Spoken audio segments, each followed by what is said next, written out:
देव उठनी एकादशी के दिन तुलसी विवाह कराया जाता है। इस बार देव उठनी एकादशी 24 नवंबर को है, तो आइए जानते हैं तुलसी विवाह से जुड़ी पौराणिक कथा। आखिर क्यों कराया जाता है तुलसी विवाह?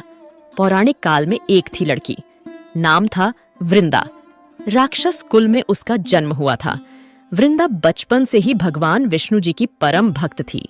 बड़े ही प्रेम से भगवान की पूजा किया करती थी। जब वह बड़ी हुई तो उनका विवाह राक्षस कुल में दानवराज जलंधर से हो गया।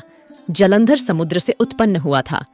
वृंदा बड़ी ही पतिव्रता स्त्री थी, सदा अपने पति की सेवा किया करती थी।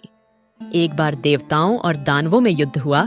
जब जलंधर युद्ध पर जाने लगे तो वृंदा ने कहा, स्वामी आप युद्ध पर जा रहे हैं, आप जब तक युद्ध में रहेंगे मैं पूजा में बैठकर आपकी जीत के लिए अनुष्ठान करूंगी, और जब तक आप वापस नहीं आ जाते मैं अपना संकल्प नहीं छोड़ूंगी।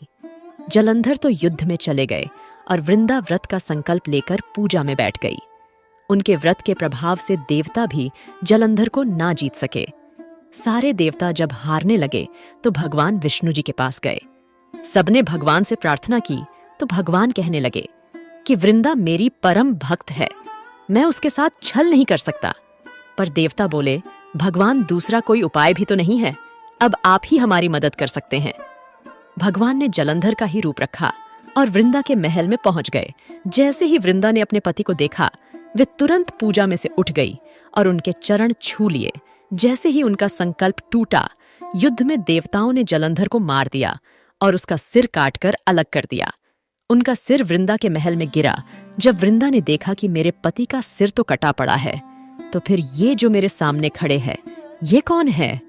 उन्होंने पूछा, आप कौन हैं? जिसका स्पर्श मैंने किया तब भगवान अपने रूप में आ गए, पर वे कुछ न बोल सके। वृंदा सारी बात समझ गई। उन्होंने भगवान को श्राप दे दिया, आप पत्थर के हो जाओ। भगवान तुरंत पत्थर के हो गए। सभी देवता हाहाकार करने लगे।